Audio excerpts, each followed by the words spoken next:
Good evening friends, আমি জয়ন্তী। Simple housewife জয়ন্তী চ্যানেলে সবাইকে স্বাগত। তোমরা সবাই কেমন আছো? আশা করি সবাই ভালোই আছো, কিন্তু আমি ভালো নেই। আমার শরীরটা খারাপ, খুব ঠান্ডা লেগেছে, জ্বর হয়েছে।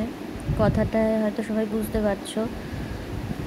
কথা বলতে কষ্ট হচ্ছে, গলাটা ভেঙে গেছে, কাশি হচ্ছে, গলা খুব ব্যথা, ঠিকঠাক করে খাওয়ার দাওয়ারও খেতে পারিনি, গলার ভেতরটা শুধু জ্বালা করছে।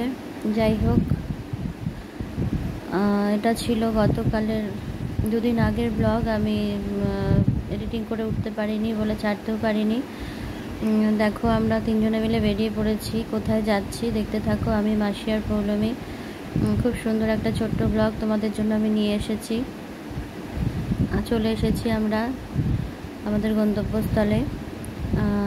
তো দেখো, প্রবেশ করছি আমরা সেই জায়গায়। আমরা এসেছি হরিণঘাটার রথযাত্রা মেলায়, রথযাত্রা উৎসবে যে মেলাটা হয়েছে সেই মেলাতে আমরা গেট দিয়ে ঢুকে পড়লাম।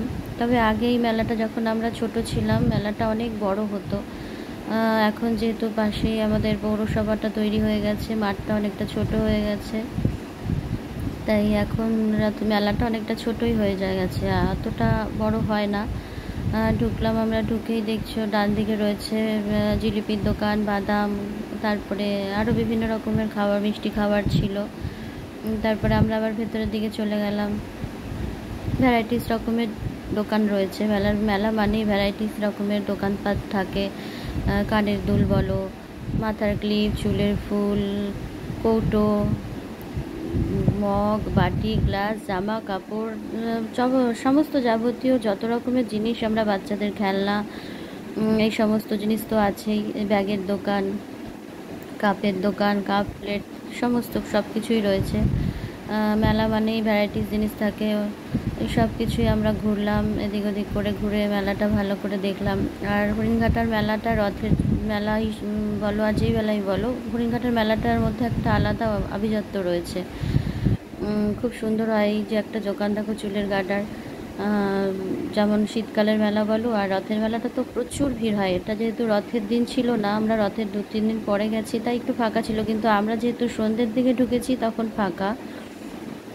যখন আমরা মেলা থেকে বেরিয়ে আসি, তখন আর হরিণঘাটায় চলার মতো পরিস্থিতি ছিল না। যত রাত বাড়ছিল, ভিড় বাড়ছিল, প্রচুর ভিড় হয়। আমি গতবার যেতে পারিনি, তার আগের বছর রথের দিন গেছিলাম। মানে মেলার ভেতরে নিঃশ্বাস নেওয়ার জায়গাটুকু পাওয়া যায় না, এত পরিমাণে ভিড় হয় আমাদের এই হরিণঘাটা মেলায়। তোমরা যদি কাছে ধারের মানুষ হয়ে থাকো, এই হরিণঘাটা মেলায় এসে ঘুরে যেও। জাগুলি থেকে আসতে গেলে অটোতে 10 টাকা ভাড়া, বাসে আসলেও 10 টাকা ভাড়া দিয়ে এসে তোমরা মেলা ঘুরে যেতে পারো। খুবই ভালো লাগবে। এবার মেলায় আসলেই তো আর সবসময় সব কিছু কেনা সম্ভব না, ঘোরাটাও একটা আনন্দের ব্যাপার। একটা বড় কানের দোকান, সেখানে গিয়ে কানের দরদাম করলাম। যা এক একটা কানের যা দাম, কারণ ফ্যামিলিতে যদি 3-4 জন মানুষ একসাথে ঘুরতে যাই, তখন অত দাম দিয়ে জিনিস কেনা সম্ভব না। এবার মেলায় গেলে অল্প দামের জিনিস কিনলাম, ভালো লাগলো, মনটাও ভালো লাগলো। যাই হোক, আমি মাসি পৌলমীদের সাথে গেছিলাম। মাসি ফুচকা খাওয়ালো, কানের কিনে দিল, তারপরে আমরা ফিরে আসলাম। আমার এই ব্লগটা যদি তোমাদের ভালো লেগে থাকে, একটু লাইক কমেন্ট করে দিও, আর আমার চ্যানেলটাকে সাবস্ক্রাইব করে দিও প্লিজ। তোমাদের ভালোবাসাই আমাকে অনেকটা দূর এগিয়ে নিয়ে যেতে সাহায্য করবে। আজকের ব্লগটা আমি এখানেই শেষ করলাম। সবাই খুব ভালো থেকো, টাটা। আগামী দিন চেষ্টা করব আরও একটা সুন্দর ভিডিও তোমাদের সামনে তুলে ধরতে।